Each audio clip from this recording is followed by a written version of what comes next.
आज एठी केन्द्रापड़ा विधानसभा रे मोर भारतीय जनता पार्टी रो कार्यकर्ता सम्मेलन है आउ जो जोश थिला देखिकी बहुत खुशी लगुच कार्यकर्ता माने एकदम संकल्प नहीं कि पूरा पूरी भाव में कमिटेड जे गाँ गाँ रे बुलिकी जो माहौलटा अच्छी एबे मोदी जी पक्षरे एवं भारतीय जनता पार्टी गोटे लहर अच्छी ताकू नहीं कि भोट बक्स रे पहुँचेवाई आम कार्यकर्ता मानू जो परिश्रम करने को पड़े से पूरा तापाई प्रस्तुत अच्छा। भारतीय जनता पार्टी हूँ पृथ्वीर इतिहास सबुठारु बड़ राजनैतिक दल एवं पद्म चिन्ह पाई काम करने समस्ते एकदम पूरा अक्लांत परिश्रम करिकी दिन राति परिश्रम करने आज संकल्प निया देखो जब कि मुझे कहली भारतर जो परिवर्तन टी आसी मोदी जी नेतृत्व में समस्ते जानते देश भितर देश बाहर एवं ओडिशार जनसाधारण चाहूँगी ओडिशा को जोड़ापी से प्रगतिर रथ सहित एवं मोदी जी को तृतीय थर पर प्रधानमंत्री करिकी जो प्रगति हो चलती देश में से द्विगुणा तीन गुणा स्पीड केमती हम यहाँ गोटे लहर अच्छी आउ जो भोट अच्छी आम पक्षरे आपण विभिन्न प्रकार सर्वे भी देखा जो माने इलेक्शन कंसल्टेंट माने कहते भारतीय जनता पार्टी एथर ओडिशा रे बेंगल रे अन्य आड़े जो बहुत कष्ट करके द्वितीय स्थान को आसाला एथर 1 नंबर स्थान को आसीज एटा तो गोटे माहौल अच्छी गोटे वातावरण अच्छी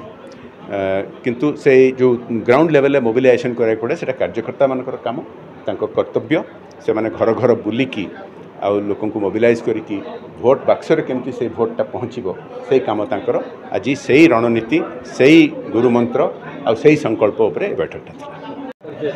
कल्पना मल्लिक आज कार्यकर्ता बैठक थिला लोकसभा प्रार्थी बजेंद्र थिले कोन गुरुमंत्र देले कार्यकर्ता संगठित होई काम करिया पई कहले कारण माहौल अच्छी हम फेवर रे मोदी जी ग्यारंटी अच्छी घर घर पहुँचवा एवं आमर पद्म फूल को जितेबा सीटा हूँ बड़ मूल मंत्र आमर आउ कि अच्छी कार्यकर्ता मान गोटे गुरु मंत्र से आम गुरु मंत्र को कहीं सर्वसाधारण करूँ से सार्वजनिक करवा आमर ठीक ना आमर कार्यकर्ता मानक जमी माने ठीक ढंग से गुरु मंत्र देले से गुरु मंत्र को नहीं से मत उत्साहित अच्छा आगामी दिन में पद्म फुटे छोट पद्म बड़ पद्म ये दुईटा कथा कहले समस्त बूथ कार्यकर्ता मैंने आसते एवं समस्त को पचरा गला जे आपण बूथ केमती अच्छी से कहले मो बूथ बहुत मजबूत दीटा पद्म फुटो हाँ। शोभन आचार्य जिला सभापति बीजेपी युव मोर्चा केन्द्रापड़ा।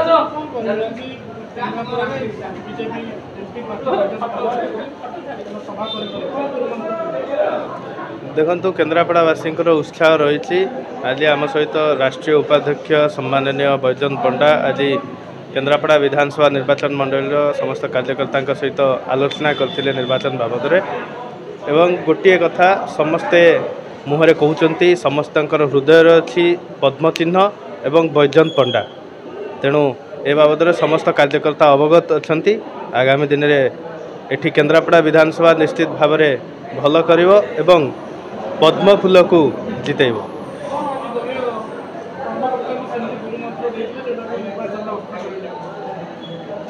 देखो समस्ते जानते भारतीय जनता पार्टी सरकार आसबार अच्छी आउ प्रधानमंत्री नरेंद्र मोदी गोटे नारा अब की बार 400 पार आ 400 पार केन्द्रापड़ा को लेकिन हम बैजयंत बाबू को लेकिन हम आउ केन्द्रापड़ा बैजयंत बाबू जीतिले आम समस्ते जाचु केन्द्रापड़ा जिला प्रथम थर पर जड़े केन्द्र मंत्री को पाइब कैबिनेट मंत्री को पाइब तेणु ए सुजोग केन्द्रापड़ावासी केबे हाथ छड़ा करेंगे ना ए बाबद सविशेष आलोचना होता है।